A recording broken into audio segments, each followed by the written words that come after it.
విశాఖలో జరిగిన దురదృష్టకర సంఘటన, పలువురు ప్రాణాలు. గత 35 సంవత్సరాల్లో ఎప్పుడూ జరగనటువంటి భారతదేశంలో ఇలాంటి సంఘటనలు జరగలేదు అని చెప్పి వస్తున్న వార్తల నేపథ్యం. సో దీన్ని కూడా రాజకీయాలుగా మాట్లాడుతుండడం. అసలు ఆంధ్రప్రదేశ్లోనే ఇలాంటి పరిస్థితి ఉందా?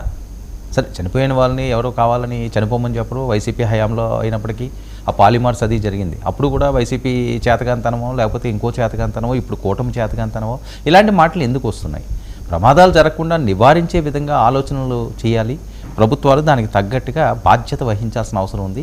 బాధితులకు మేము ఉన్నామన్న భరోసా ఇవ్వాల్సిన అవసరం ఉంది. ఎందుకు ఈ రాజకీయాలు చేస్తున్నారు? ఎవరి లబ్ధి కోసం ఇది? ఇప్పుడు అక్కడ చనిపోయే రోదనలు చేస్తుంటే సరే, ఈరోజు అందరూ వెళ్ళారు, పరామర్శించారు. రేపు జగన్మోహన్ రెడ్డి గారు వెళ్తున్నారు, పరామర్శిస్తున్నారు. అయ్యో మాకు అండగా వీళ్ళు ఉన్నారా ఈ నేతలు అని వాళ్ళు ఖచ్చితంగా మానసికంగా కాస్త దృఢంగా ఉంటారు. ఖచ్చితంగా జరుగుతుంది అది. సో ఆ రకంగా భరోసా ఇవ్వాలి తప్పించి ఇదిగో తెలుగుదేశం పార్టీ వస్తే ఇలాగే ఉంటుంది, లేకపోతే వైసీపీ వస్తే ఇలా ఉంటుంది, ఎవరు అధికారంలో ఉంటే ఏం జరిగినా వాళ్ళే తప్పు అనే పద్ధతిని మార్చుకోవాలి. అధికార ప్రతిపక్షాలు కలిసి వెళ్ళండి, బాధ్యతలను ఆడుకోండి.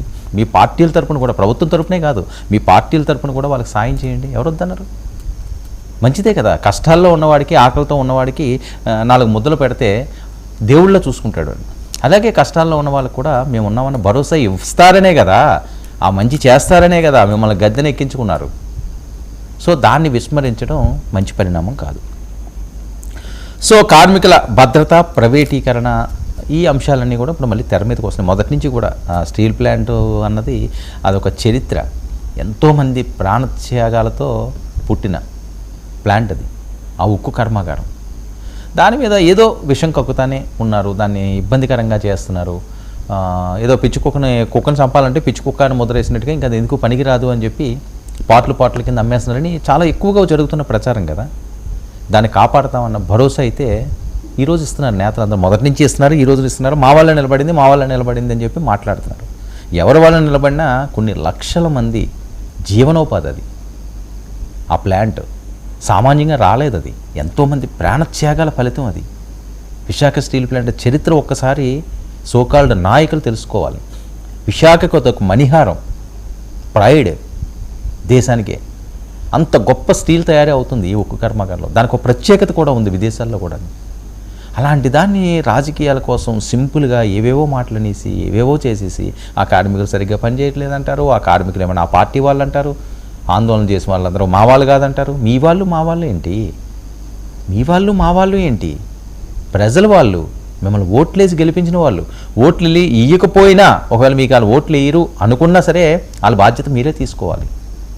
మీకు ఓట్లు వేసారా లేదా తర్వాత అంశం. ఎవరు అధికారంలో ఉంటే వాళ్ళు బాధ్యత తీసుకోవాలి. అది మీవాడు, నావాడు, పరాయివాడు, పనికిమాలినోడు అనుకుంటూ మాట్లాడుకోకూడదు. పార్టీలకు ఎందుకు అంటగడతారు? ఉద్యోగస్తుల్ని లేకపోతే కార్మిక సంఘాలని. ఈరోజు పవన్ కళ్యాణ్ గారు వెళ్ళారు, లోకేష్ గారు వెళ్ళారు, చంద్రబాబు నాయుడు గారు, అలాగే జగన్మోహన్ రెడ్డి గారు. అందరూ వెళ్ళాలి, అందరూ భరోసా ఇవ్వాలి. రాజకీయాలన్నీ కూడా కాసేపు పక్కన పెట్టండి. కష్టాల్లో ఉన్నవారికి భరోసా అన్నది ముఖ్యం. మరి ఆ భరోసా జరుగుతుందా? జగన్మోహన్ రెడ్డి గారికి ఇంక నో ఛాన్స్ అంటూ చంద్రబాబు నాయుడు గారు మళ్ళీ తనదైన పాత స్లోగన్ మళ్ళీ వినిపించారు.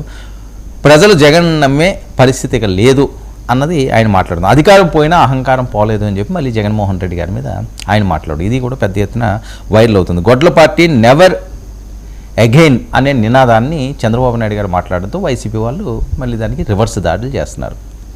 వీళ్ళు పార్టీ పేరు పెడతారు, వాళ్ళు పార్టీ పేరు పెడతారు. ఇంకెక్కడ సరిపోతుంది? ఆంధ్రప్రదేశ్ అభివృద్ధి ఏంటి, ఏ రకంగా ముందుకు తీసుకెళ్ళాలి అని అధికార ప్రతిపక్షాలు కలిసి ముందుకు సాగాలి. ఎలక్షన్ల వరకు ప్రచారాలు చేయండి, ఎలక్షన్ల వరకు విమర్శలు చేయండి, ఆ తర్వాత రాష్ట్రం కోసం ఆలోచించండి అని ఎన్నిసార్లు ఎన్ని విధాలుగా ఎంతమంది విశ్లేషకులు, ఎంతమంది మేధావులు చెబుతున్నా ఆ పరిస్థితి ఆంధ్రప్రదేశ్ రాజకీయాల్లో అయితే మిగతా రాష్ట్రాలతో కంటే చాలా తక్కువగా కనిపిస్తున్నది. కక్షలు, ప్రతీకారాలు, పగలు, విమర్శలు, దీంతో సరిపోయే పరిస్థితి. తమిళనాడు లాంటి ప్రాంతాల్లో చాలా ఆదర్శంగా తీసుకోవాల్సిన అవసరం ఉంది. ఎన్నికల వరకు వాళ్ళు పోట్లాడతారు. ఎన్నికలు అయిపోయిన వెంటనే రాష్ట్ర సాధన కోసం ఢిల్లీ మెడలు కూడా ఉంచిన సందర్భాలు ఎన్నో ఉన్నాయి. అలాంటి పరిస్థితి ఆంధ్రప్రదేశ్కి ఎందుకు లేదండి? ఆంధ్రప్రదేశ్ చరిత్ర ఏంటి? ఎందుకు ఆ విధంగా ఆలోచించట్లేదు? ఏదో ఒక సంఘటన జరిగినప్పుడు దాన్ని ఎవరో ఒకరికి రుద్దడమో లేకపోతే దీని నుంచి డైవర్ట్ చేయడమో అనే అంశాల దగ్గర నుంచి బయటికి రావాల్సిన అవసరం ఉంది. మరొక వైపు కాపు నాయకులు కన్నెర్ర ఏవో మీటింగులు పెడుతున్నారట వాళ్ళు. పవన్ కళ్యాణ్ గారు మరి మొన్న మాట్లాడినవన్నీ కూడా మరి వాళ్ళు బాధగా ఉన్నాయో, మరి రాజ్యసభ అంశాలు ఉన్నాయో, వాళ్ళు మీటింగులు పెడుతున్నారు. ఇది ఎటువైపు వెళ్తుంది? ఎటువైపు డ్రైవ్ చేస్తున్నారు? ఎందుకు అసమ్మతులు వస్తున్నాయి, అసంతృప్తులు వస్తున్నాయి? మరి ఆయన పార్టీ నా ఇష్టం, ఆయన చేసుకుంటానంటాడు.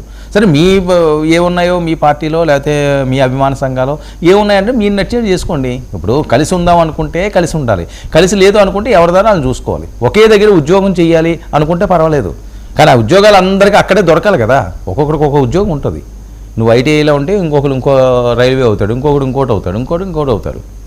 సో అంతా అక్కడే ఉండాలి, అంతే కేంద్రీకృతం అవ్వాలి అంటే అన్ని వేళ అది సాగదు. ఆయన బాధలేవో ఆయన పడుతున్నాడు, నాకు వదిలేయండి, నా పని నేను చూసుకుంటాను అంటున్నాడు. నాకు ఏం చేయాలో నాకు తెలుసు అంటున్నాడు. ఆ తెలిసిన వాళ్ళే వాళ్ళతో ఉంటారు, తెలిసిన వాళ్ళందరూ కూడా వెళ్ళిపోవాలి. మళ్ళీ దీనికి మీటింగ్లు పెట్టుకుని వేరే రకంగా డ్రైవ్ అయితే ఒక సామాజిక పరంగా, కులాల పరంగా ఎప్పుడు రాష్ట్రాల్లో కొట్లాట్లు ఉండకూడదు, ఇబ్బందికర పరిస్థితులు ఉండకూడదు. అది ఒక దగ్గర ఆగదు, అది ఎటువైపు వెళ్తుందో కూడా ఆపే పరిస్థితి ఉండదు. చేతులు కాలిన తర్వాత ఆకులు పెట్టుకున్న పరిస్థితి. సో అది ఎటువైపు డ్రైవ్ అవుతున్నదని